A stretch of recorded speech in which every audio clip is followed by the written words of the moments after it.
Hey folks, welcome back to Perry Fray's Outdoors. Thanks for tuning in. Be sure and like and subscribe and tell all your friends about me. Um, Today we're going to talk about game cameras and how I like to use them. My favorite way to use a game camera is to set them up on scrapes, and I like to set them up on the video mode. That way, if you have it on the camera mode, a lot of times you'll get a picture and it may be blurry. The deer may have his head turned a certain way.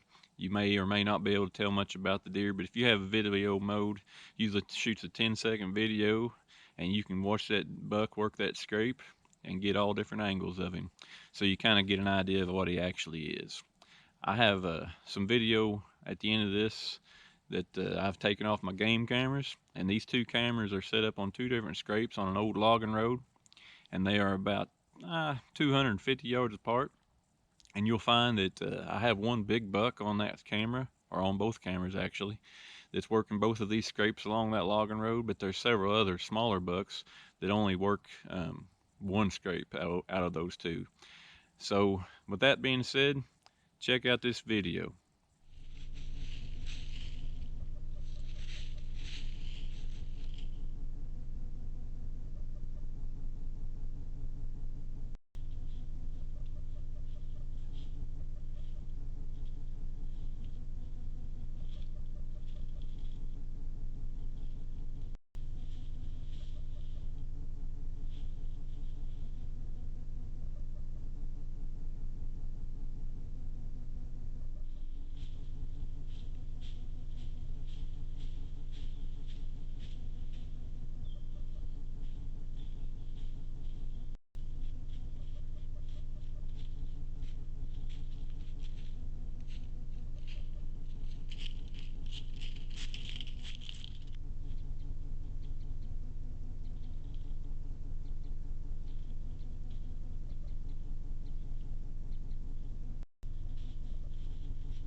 Unfortunately, that buck did get killed, not by me. I did have him close a few times, but I did not close the deal on him. He got killed on a neighboring property.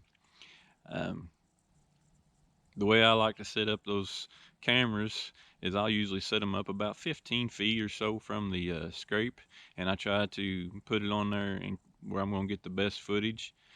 Sometimes you got to play around with it and take a few pictures and see if it's pointed in the right direction. A lot of times, if it's tilted too far down or too far up, what I will do is I'll take a stick and I'll shove it in behind that camera. And if it needs to be tilted down, I'll shove it behind the top of the camera. And if it needs to be tilted up, I'll shove it behind the bottom of the camera. And then that just kind of shifts that camera up and down, and it provides me with the angle that I need. Um, I'm going to probably put out some more video of some game cameras in the future. I've got a few log crossings and a few other ideas. So be sure and, like I said at the beginning of the video, be sure and like and subscribe. And if you want to be notified when I have a new video out, be sure and hit that little bell icon. That will alert you when I got a new video up. Thanks to y'all, and hopefully this will help you out. And if you have any questions, be sure and drop them down in the comment section, and I'll do my best to answer them. Thanks, and y'all have a great season.